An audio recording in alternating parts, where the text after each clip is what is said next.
We're talking about coaching versus a therapist who's dealing with a sick person.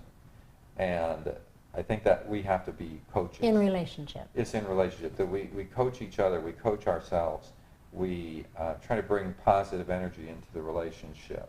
We sort of get a vision for it, and we're working at it all the time.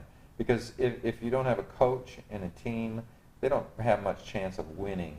And it's not the same thing, but we are a team, and we want to get better. And the entropy wants to take our relationship and just make it worse over time. Right. Well, everyone's looking for home.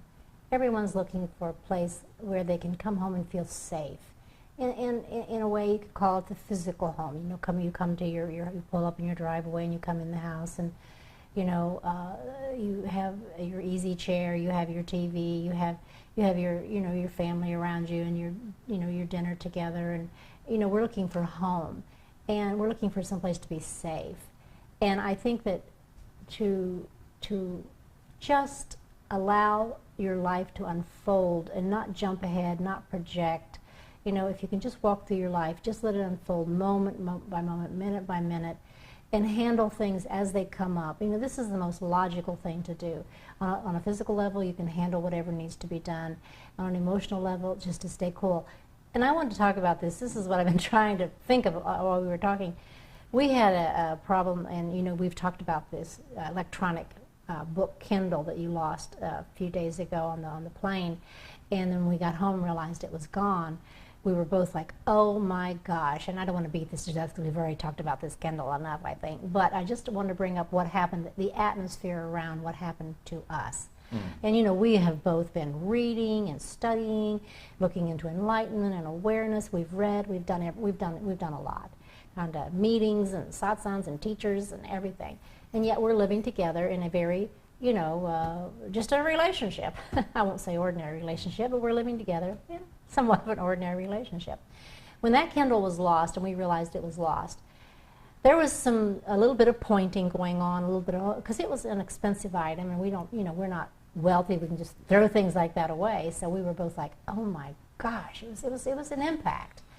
And I felt a little bit like I was being sort of blamed a little bit, because you said, well, you were sitting in the seat longer than I was. I was standing up, and the pocket of the seat was in front of you, and you need to check those things. And I'm thinking to myself, who put the Kindle in the pocket but you?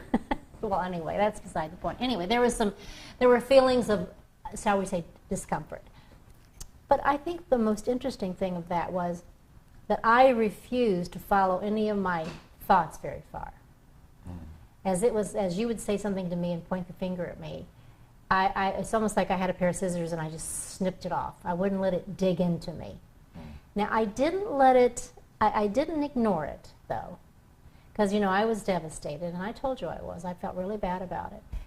But at the same time, I think this is so important in an enlightened relationship that you don't let it grip you. Don't let it get into you.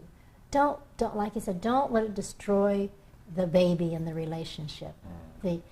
Don't let it dent that. There's nothing more valuable than the relationship. I don't care what it is. Because without that, yourself, what more is there to life? That's if you right. do, I mean, honestly. Right. Yeah. So why destroy that? It's just nothing is worth it. Nothing is worth it. So on some level, and there was a lot of clattering going on. It's so amazing to me what the mind will do. It'll go, what about this? What about that? Listen to this. It's almost like this clown dancing up and down trying to get your attention. Now, this is the way it is for me. I don't know how it is for you, but my mind is more active, I think, than your mind. And so I really have to just let it, it's almost like I just have to let it dissipate. Like you blow on a cold window and it fogs up and then it'll dissipate. You have to do that. You just have to let it dissipate. It fogs up. If you don't give it any energy, if you don't give it any attention, it dissipates. And I think that is one of the most valuable things we can learn in a relationship, really, is to not let things grip you, get into your gut, and get you going. Because when it does that, it's like a freight train running away with you. You can't stop it. Yeah. It really is a lot like that. Well, and there's so much imagination bouncing around that you can't tell at those times where it's coming from. Oh, man. You don't know if it's coming from yourself or whatever. And the comment that I made about that was when I was asking you, look in your bag, make sure you've looked in your bag, because when I was standing up getting the stuff out of there, Yeah. you know, maybe you pulled it out and put it in your bag. And because you were there longer than what I left, I know I just blew it and I didn't even check. And so the real question is there a possibility that maybe while you were sitting there and after I left that you picked it up? But that can feel like an accusation, because the question came, even the thought that I got up and you were still sitting there. It can feel like an accusation. Yeah, it did. And so, and I don't even know if subconsciously maybe it was. You know, I don't think it was. But see, we even right now trying to unravel the memories of what was said or whatever, I don't even know if we can clearly unravel it or not. There's no way. Fortunately, we're both snipping as we go. Yes. Right. And we're feeling that, you know, to me, it's like primal memory that goes back. After 3 marriages, I can go back as far as I want and see the same situation as played out many times before. Yeah. The lost item, the blaming, whose fault was it, how come you didn't, but I've seen it, I've been there, I've done that. It don't do any good. Not any. We either have the Kindle or we don't have the Kindle. You know, we're not going to change that. So really, it's not a blame issue, but being able to get that in the moment when the emotions are there, emotions you're are caught high. off guard, because I was going to just read the paper, which is on the Kindle, No. and I go to get it, and I go, it's not here. Where is it? Oh, it must be still in my suitcase. So I go to the suitcase, and I go, it's not there. I haven't seen it with somebody came back, and my memory starts to go back, and all of a sudden I realize my left it on the gosh. plane. Okay, so Yeah. so just in a matter of just Yeah. a couple of minutes, we're going from I'm going to sit down and read the paper to where is this thing? And it's in the midst of that It is. when as we're going back and forth. Where is it that anything can happen? Anything can You happen. know, we've talked about this Kindle. We've talked it to death. I'm sure if anyone's listened to any of these videos, they're thinking, why don't they talk about something else? The It's thing I just do, an the example. thing it is, the thing that I do want to bring up at this point is, you know, we talked this morning, having our coffee Yeah. outside. We were talking about how it's just a small thing. It's so small. I mean, gosh, there are so many things that could happen and do happen to people all the time that are just huge. I mean, if that's, you know, I mean, and we don't.